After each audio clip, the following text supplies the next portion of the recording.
जनप्रतिनिधि जो सरपंच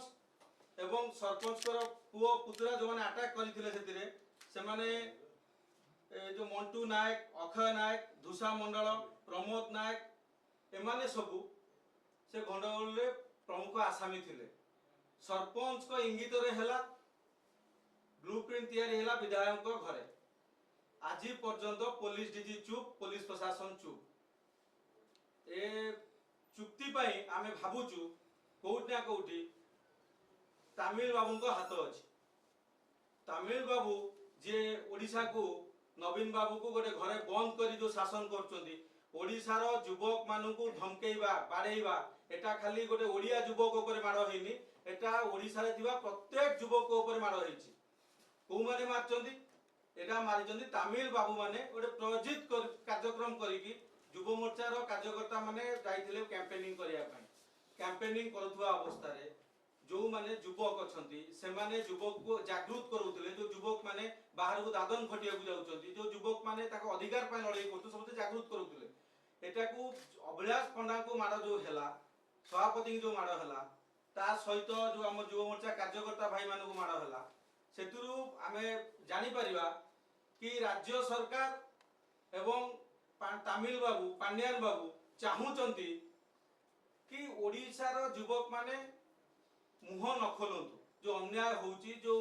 अनीति होउची सेतिपति मुह न खोलंतु ता परे भी आक्रमण हे गला आज की बोधे 72 घंटा ऊपर हे गलानी आक्रमण हे गलानी ता परे भी पुलिस हाथ चुप से माने पुलिस चुप बसचंती सेठी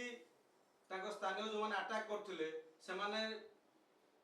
खोला रास्ता रे बीच रास्ता रे बुलचंती एबे भी गां गंड रे युव मोर्चा रो कार्यकर्ता मानू धमक दउचंती एथुरु हमें कोन अनुमान करबा एथुरु अनुमान करबा कि डीएस कुटे सिना सस्पेंड हेकी पळेले किंतु चेला चामुंडा माने आज भी पुलिस प्रशासन रे अछंती डीजी चुप कोन पई आपण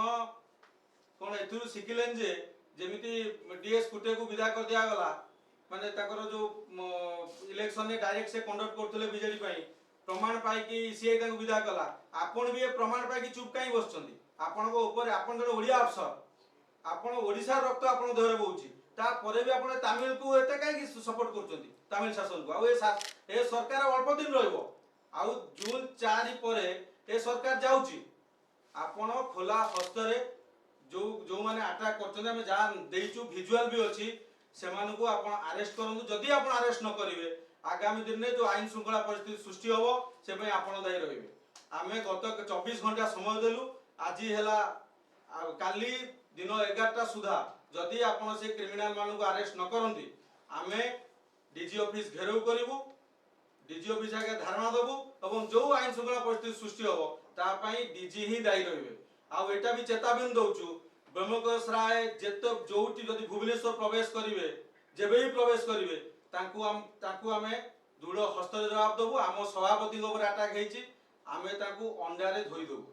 सेटा भी आपण मीडिया सामने कहि रखुछु सी जने पेशादार अपराधी धल सामंत संपर्क थिला तांकर छात्र जीवन नु सबु बेले तांकर क्रिमिनल गंड माने एंटीसीडेंट सब बेले थिला से कोडी दादाबटी मागिबा हो रेवेन्सा रे पड़ला बेले कोडी बालीघाट रे दादाबटी मागिबा हो सबु थिले से आगुरु लिप्त थिले तांकर एथुरु आमे स्पष्ट भाव में कहूँ